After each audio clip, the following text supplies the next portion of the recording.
Alice নামের একটি মেয়ে কিছু না করে সারাদিন হাঁটতে ক্লান্ত হয়ে পড়েছিল। উত্তাপ তাকে ঘুমিয়ে তুলেছিল। হঠাৎ সে লক্ষ্য করল হোয়াইট র্যাবিট, যিনি কোথাও কোথাও তাড়াহুড়ো করেছিলেন। মেয়েটির কাছে অদ্ভুত লাগছিল যে সে নিজের সাথে কথা বলছে এবং তার ঘড়ির দিকে তাকিয়ে রইল। কৌতূহল নিয়ে চলতে থাকা অ্যালিস খরগোশের পিছনে ছুটে গেল এবং বিনা দ্বিধায় তার পিছনে গর্তে ঝাঁপিয়ে পড়ল। এর ভিতরে একটি গভীর কূপ ছিল, যার দেয়ালগুলি বুককেসগুলির সাথে সজ্জিত ছিল। অ্যালিস খুব ধীরে ধীরে পড়েছিল এবং সবকিছু সঠিকভাবে দেখতে সক্ষম হন। একবার কূপের নিচে মেয়েটি 3 পা সহ একটি কাচের টেবিলটি লক্ষ্য করল। এটির উপর একটি ছোট সোনার কি এবং এক ধরনের বোতল রাখা। অ্যালিস কিটি দিয়ে দরজাটি খোলার চেষ্টা করেছিল, তবে এটি খুব ছোট ছিল। চারপাশে তাকিয়ে সে একটা ছোট্ট দরজা দেখতে পেল। এটি খুলতে এবং নিজেকে একটি দুর্দান্ত উদ্যানের সন্ধানের জন্য অ্যালিসকে টেবিলের একটি বোতল থেকে পান করতে হয়েছিল। কয়েক চুমুক গ্রহণের পরে এটি আকারে কমতে শুরু করে। মেয়েটি এত তাড়াতাড়ি সংকুচিত হয়ে গেল যে টেবিলে থেকে চাবিটি নেওয়ার সময় তার হাতে নেই। তারপরে সে মেঝেতে একটি ম্যাজিক পাই দেখল।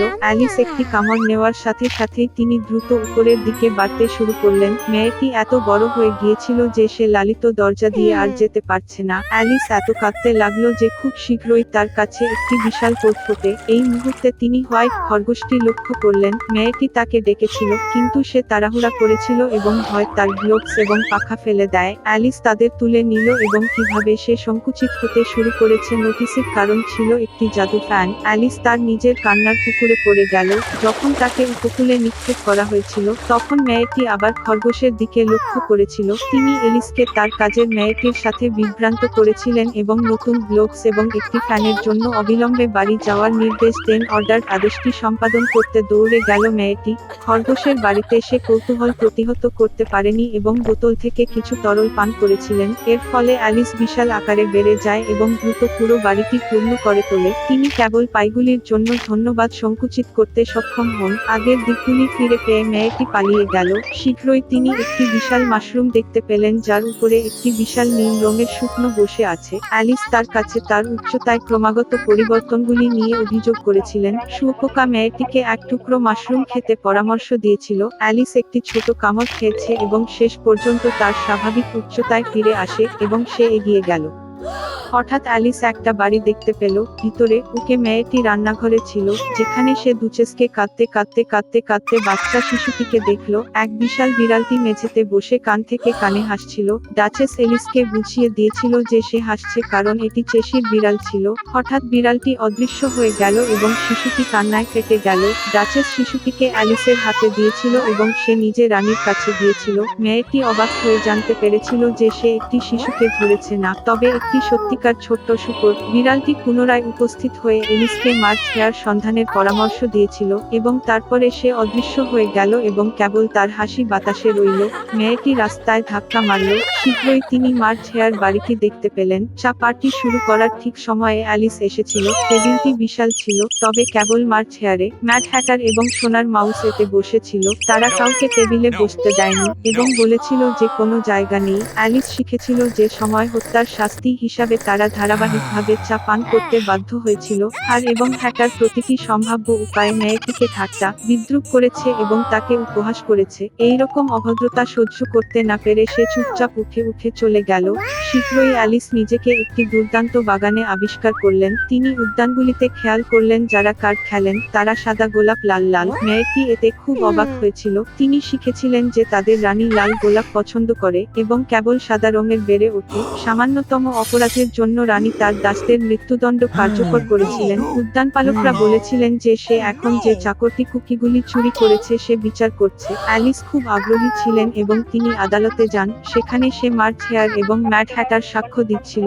যখন তারা শেষ করল, রানী হঠাৎ অ্যালিসকে জিজ্ঞাসাবাদের জন্য ডেকে আনলো। মেয়েটি জবাব দিন যে সে কিছুই জানে না এবং চাকরকে ছেড়ে দেওয়ার আদেশ দিল। রানী রেগে গিয়ে মেয়েটিকে ধরার নির্দেশ দিলেন। এই মুহূর্তে অ্যালিস অনুভব করেছিল যে সে আবার বাড়তে শুরু করেছে। মেয়েটি বুঝতে পেরেছিল যে এগুলি কেবল কার্ড এবং সেগুলি সে ভয় পায় না এবং ঠিক সেই মুহূর্তেই জাদুটি অদৃশ্য হয়ে গেল। অ্যালিস একটি ক্লিয়ারিং এ জেগেছিলেন যেখানে তিনি প্রথম হোয়াইট খরগোশ দেখেছিলেন। চারপাশে একটি পরিচিত ল্যান্ডস্কেপ ছিল, পরিচিত শব্দ শোনা গেল, তাই এটি কেবল একটি স্বপ্ন ছিল, চিন্তা করেছিলেন অ্যালিস। এক সপ্তাহ বাড়িতে না থাকায় লেমুয়েল গুলিভার গুড হোপ জাহাজে আরও একটি যাত্রা শুরু করে, কিন্তু কিছু দিন পরে জাহাজটি জলদস্যুদের দ্বারা ছাপিয়ে গেল। তারা জাহাজ হাইজ্যাক করে পুরো ক্রু বেঁধে দেয়। গুলিভার পালানোর চেষ্টা করেছিল, তাই শাস্তি হিসাবে জলদস্যুরা তাকে একটি নৌকায় অফেও ও বাতাসের ইচ্ছায় নামিয়ে দেয়। দীর্ঘদিন ধরে গুলিভার দিগন্তের অবতরণ অবধি লক্ষ্য না করা পর্যন্ত খোলা সমুদ্রকে প্রদক্ষিণ করেছিলেন। তিনি তীরে সাঁতার কাটলেন এবং জমি জরিপ করতে শুরু করলেন। হঠাৎ এক বিশাল ছায়া কভার এঁকে গেল রোদে। মাথা তুলে অবাক গুলিভার দেখলেন আকাশে বিশাল একটি দ্বীপ উজাড় করছে। ক্ষুধা ও তৃষ্ণায় ক্লান্ত হয়ে গুলিভার চিৎকার শুরু করে। তার এই টুপিটি বয়ে বেড়ায়, এই আশায় যে এই দ্বীপের বাসিন্দারা তাকে লক্ষ্য করবে। তারপরে নেটিভরা গুলিভারের প্রতি করুণা প্রকাশ করেছিল এবং সিঁড়িটি নিচে নামিয়েছিল যাতে তিনি দ্বীপে আরোহণ করতে পারেন। গুলিভার সিঁড়ি বেয়ে উঠলে তার সামনে খুব অদ্ভুত স্থানীয় লোকের ভিড় দেখতে পেলেন। তাদের মাথাগুলি ডান বা বাম দিকে কাত হয়েছিল, একটি চোখ ভেতরের দিকে এবং অন্যটি ঊর্ধ্বমুখী লুকিং, এবং প্রতিটি মহৎ ব্যক্তির কাছে একজন চাকর ছিল যিনি তার ঠোঁট বা কানে মালিককে থাপ্পড় মারতেন এবং তাকে তার চিন্তাভাবনা থেকে দূরে সরিয়ে রাখতেন। গুলিভার উষ্ণ অভ্যর্থনা জানালো, তাকে প্রাসাদে খাওয়ানো হয়েছিল, এমনকি দ্বীপটিতেও ভ্রমণ করা হয়েছিল। সুতরাং গুলিভার বুঝতে পেরেছিলেন যে বিশাল চুম্বকের কারণে পৃথিবী আকাশে উড়ে যায় এবং গোড়ায় রয়েছে বিশালাকা হীরা। কিন্তু উড়ন্ত কিংডমের জীবন বিরক্তিকর ছিল, তাই গুলিভার শীঘ্রই পৃথিবীতে ফিরে আসেন। তার চোখের আগে এক বিধ্বস্ত দেশ যেখানে চিরাচরিত পোশাক পরে স্থানীয় বাসিন্দারা অনাহারে ছিল। দেখা যাচ্ছে যে এই ব্যক্তিরা তাদের জীবনের সমস্ত কিছু অন্যভাবে করেছিল। তারা ছাদ থেকে শুরু করে একটি বাড়ি তৈরি করেছিলেন, তারা শশা থেকে সূর্যের রশ্মি পাওয়ার চেষ্টা করেছিল, আর শিল্পীরা অন্ধভাবে আঁকার জন্য পেইন্টের মিশ্রণ করছিলেন। স্থানীয় বিজ্ঞানীরা বুঝতে পারেননি কেন একটি ভাষায় শব্দগুলির প্রয়োজন নিডেড। সর্বোপরি প্রত্যেকের পক্ষে যারা তর্ক করতে শুরু করেছিলেন তারা কেবল মস্তিষ্কগুলি কেটে এগুলিকে সরিয়ে নিয়েছিল। গুলিভারের আশ্চর্যতার কোনো সীমা ছিল না এবং তিনি দ্বীপটি ত্যাগ করতে তড়িঘড়ি করলেন। প্রতিবেশী দেশগুলিতে গিয়ে গুলিভার নিজেকে অন্ধকার ও অন্ধকারের রাজ্যে খুঁজে পেয়েছিলেন। ভয় কাঁপতে কাঁপতে তিনি নিজের যাত্রা চালিয়ে গেলেন। হঠাৎ অন্ধকার থেকে একটি ভূত হাজির। আতঙ্কে গুলিভার লুকানোর চেষ্টা করেছিল, কিন্তু আত্মা তাকে লক্ষ্য করেছিল। তিনি ইশারায় ভ্রমণকারীকে ইশারা করলেন এবং গুলিভারের ভূতের অনুসরণ ছাড়া উপায় ছিল না। খুব শীঘ্রই তারা একটি বড় দুর্গে পৌঁছেছিল এবং রাউলের সাথে সংবর্ধনা করার জন্য গুলিভারকে আমন্ত্রণ জানানো হয়েছিল। দুর্গের মধ্য দিয়ে হাঁটতে গিয়ে গুলিভার দেখলেন শত শত ভূত যারা নৈশভোজ রান্না করে, ঘরগুলি পরিষ্কার করে এবং পাহারা দেয়। দেখা গেল যে এই দেশটি একজন শক্তিশালী জাদুকর দ্বারা শাসিত, যিনি মৃতদের জীবিত করতে পারেন। সমস্ত জীবিত মৃত তার সেবা করে। উইজার্ড সম্মান সহ গুলিভার পেলেন এবং এরকম বিরল অতিথি আপ্যায়নের জন্য তিনি গুলিভার যাকে বলেছিলেন তাকে পুনরুত্থিত করতে শুরু করেছিলেন। তারা মহান যোদ্ধা, এজেসি এবং এমনকি আদিম মানুষ ছিল।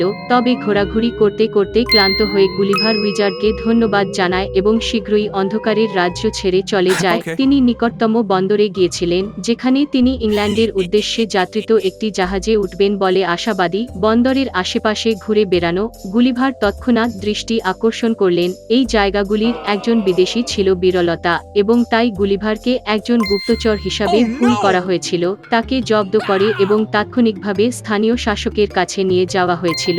বিদেশী তৎক্ষণাৎ দোষী সাব্যস্ত হয়েছিল এবং শাস্তি হিসাবে গুলিভারকে তার পেটের সিংহাসন ঘরটি পেরিয়ে ক্রুল করতে হয়েছিল এবং তার পথে মেঝেতে চাটতে হয়েছিল। এটাই ছিল রীতি। শেষে গুলিভার 7 বার রাজার কাছে মাথা নত করে মেঝেতে আঘাত করল। তখন গভর্নর গুলিভারের দিকে মনোযোগ দিয়ে তাকালেন এবং তারপরে তাকে ক্ষমা করলেন। অলৌকিকভাবে মুক্ত করা গুলিভার দুর্গ থেকে ছুটে বেরিয়ে নিকটস্থ বন্দরে চলে গেলেন, যেখানে তিনি একটি ইংরেজ জাহাজে উঠেছিলেন। আমার অবশ্যই বলতে হবে যে গুলিভার এই অংশগুলিতে আর ফিরে আসেনি।